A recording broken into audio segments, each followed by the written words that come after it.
Welcome back to the channel, guys. Today we have the old Neon up here, as you can see, on jack stands, getting ready to do, I guess you could say, some pretty major servicing. Gonna probably end up rebuilding this bottom end, or at least changing out the rod bearings. If y'all seen my last video, y'all seen that I wanted to go to a testing tune that up at Rockingham last week with some buddies of mine. So I decided, why not change the oil before I go, because it'd been about 3,000 miles since I last changed it, so I figured I'd change it before I head out.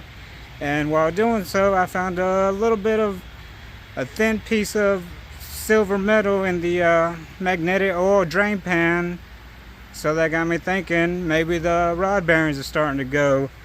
It has been about 40,000 miles since I built this bottom end, so it's a good time to check everything over. Oil pressure is still exactly where it was when I first built it. It's not knocking or anything, so this is really more of a preventative maintenance type of deal, just to make sure that I can get to it and change it out before it becomes a real problem. I'm gonna drop the oil pan. Hopefully it's not too bad. Get away with just changing the rod bearings and see where we can go from there. Really hoping that's all it is, because I'm trying to make it to Streetcar Takeover in about 3 weeks. Well, 2 weeks, 2 to 3 weeks. So let's get to it.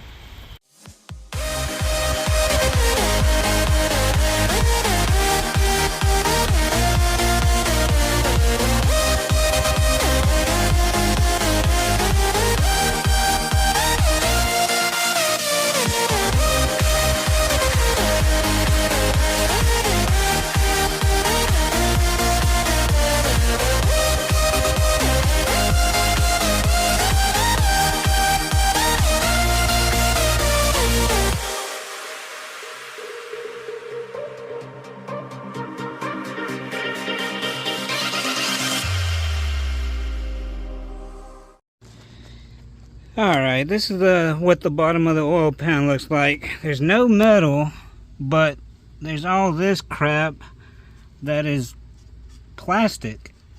It's like plastic, rubbery material type stuff. And I'm sitting here trying to think, what in the hell in the engine could be plastic? I'm not quite sure at the moment, unless it's like valve seals. Maybe the valve seals disintegrated and found its way into the oil pan. Valve stem seals, I mean, is the only thing I can really think of that it's like all plastic and stuff. I don't know, I'm gonna have to look into it a little bit further. But for the time being, there's no metal, which is a good thing. Just all this plastic stuff. I'm gonna have to consult with some people that are much more knowledgeable than me on this, and I'll let you know. Alright, now we just have to remove the oil pickup tube and the windage tray, and we can get to those rod caps. So let's go ahead and remove those.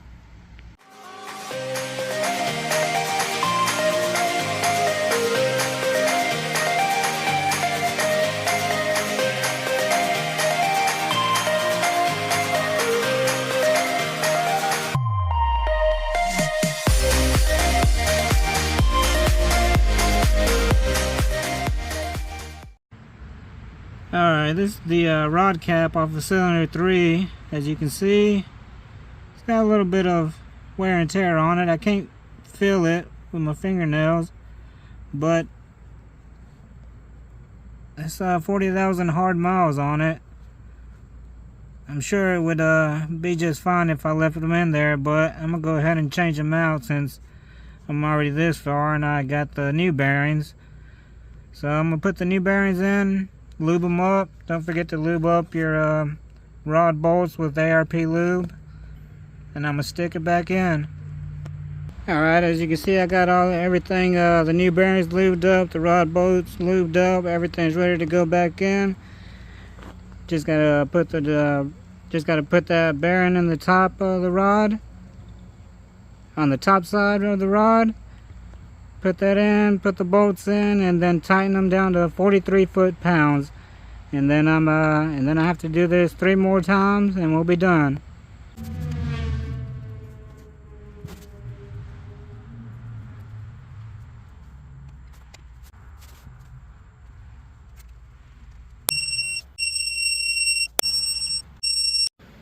I thought I had gotten away scot-free on this until I got to number 4, cylinder number 4.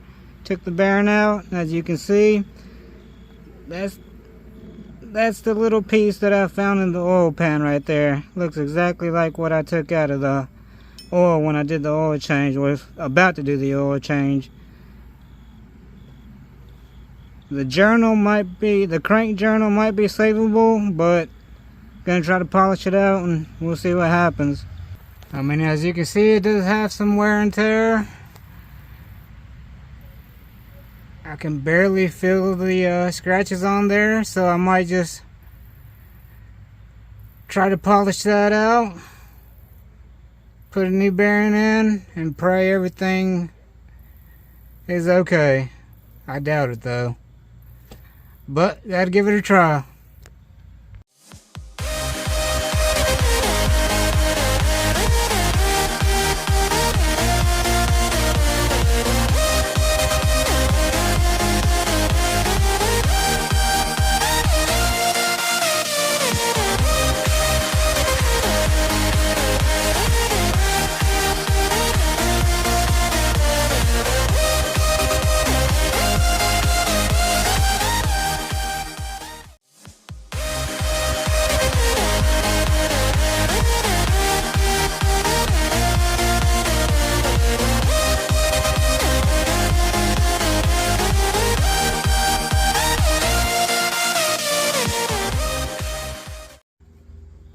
Alright, that's the after shot after I got done sanding it a little bit and polishing it up. It's not perfect, but a lot better than it was before. Hopefully it'll last me a couple months till I can have a new motor, until I can have a new engine assembled. All I did was hit it with some 1500 wet sandpaper. You know, use the shoe string to be able to get all the way around. Then after doing that just a couple of times, didn't want to go too deep. Didn't want to mess up the clearances or anything. This was just to get on any sharp edges that might have been left behind. And then I hit it with the valve grinding compound to polish it up. You know, just cut a piece of microfiber cloth up, twisted it around nice and tight, and then hit that, and then hit the journal with that and polished right up. Like I said, it's not perfect, but it's a lot better than it was, and hopefully that'll last me a good while. Alright, as you can see, these bearings got pretty wore out, especially cylinder number 4 that was caused the most of the problem. And these are King AM bearings, which are these right here. And let me tell you why I went with these and will continue to go with these over the XP version for my specific build. It's because these bearings are made of a much softer material than the XP ones. So these will eat up the bearing before they eat up the crank. And that's what happened here. The bearing was savable. You know, just sanded it down a little bit and polished it. If I had went with the XP versions, it would have destroyed both the bearings and the crank, and I would be shit out of luck right now. Don't get me wrong, the XP bearings are great for higher horsepower engines that can benefit from all the pros that come with the XP, and you know, can sacrifice the cons. But my car, well, my engine doesn't make the power to gain from any of the benefits. So I'm pretty much just risking all the cons going with the XP instead of the AM, which, like I said, I put back in there, and is why I will continue to go with these, because they are made of a softer material, and if you catch it early enough, like I did with this one, you can save the crank and just replace the bearings.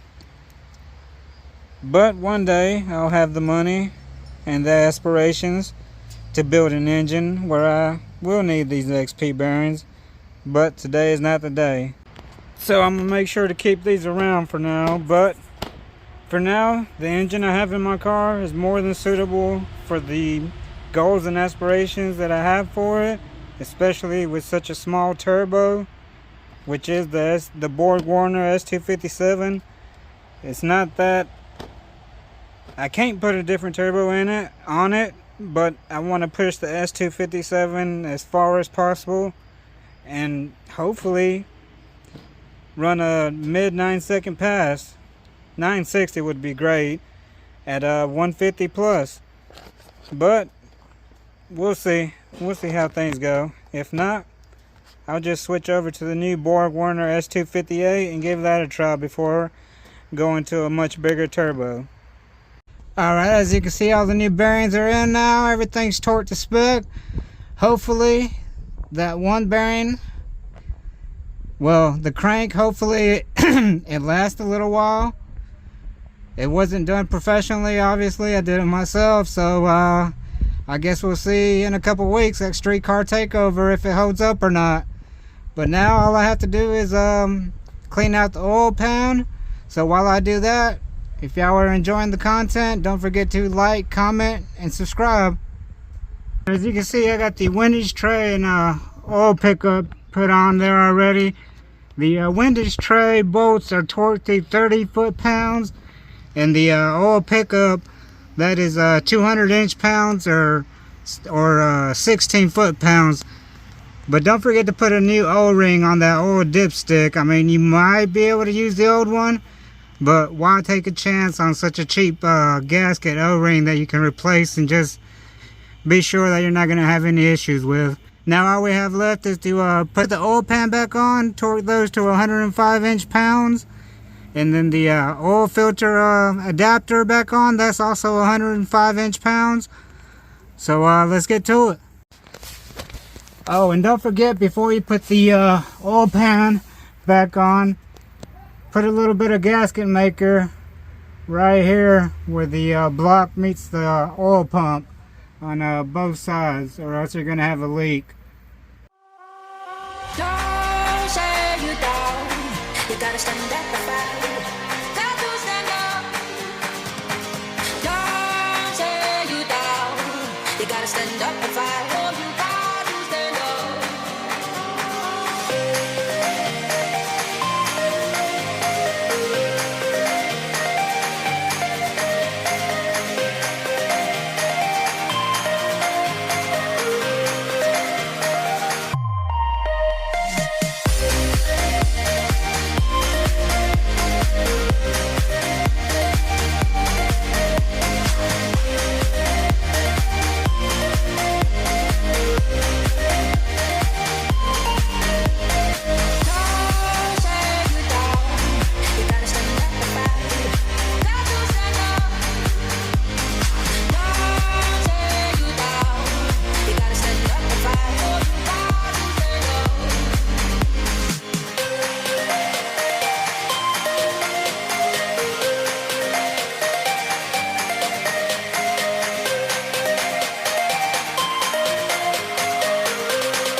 Don't say you down.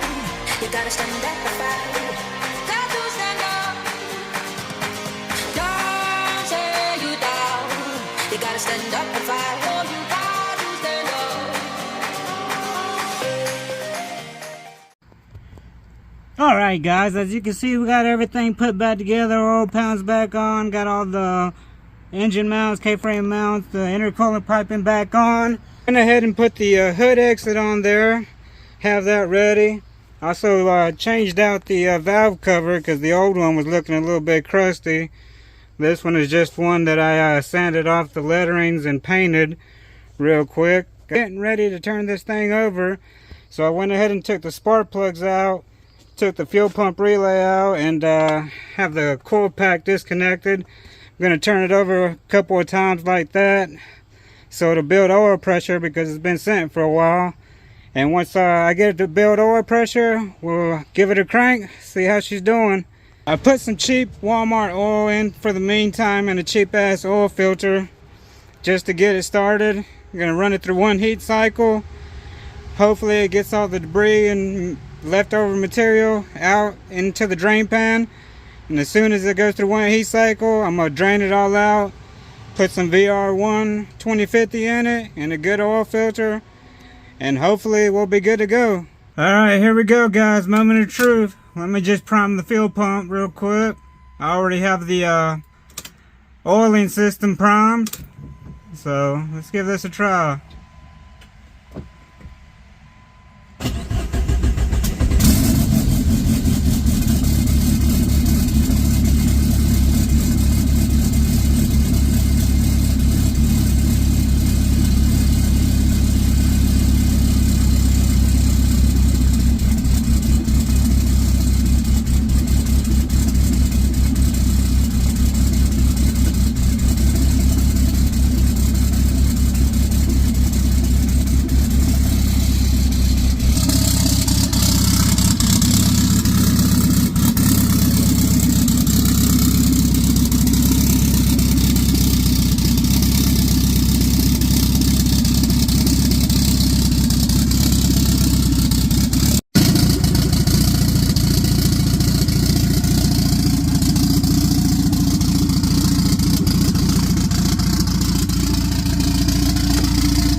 Alright, as y'all can see guys, everything looks good. I checked for any noise in the bottom end. Everything seems to be happy. Oil pressure is still great, even after warm up. So all I have to do now is put in some of that good oil in a good oil filter, and it'll be good to go. But I still have a couple things left to do. Still have to boost leak test it. Still have to remove the factory handbrake assembly. Remove the rear parking brake shoes. Get rid of some of that rolling resistance. I still have to adjust the alignment on the front tires just a little bit. And also have to adjust the shifter a little bit, because ever since I put that tighter shifter plate on the transmission, I've been having a little grind in third gear, and it didn't start happening until then. So I'm pretty sure it's just an adjustment issue. But that's going to be in the next video. So don't forget to like, comment, and subscribe. And we'll see you on the next one.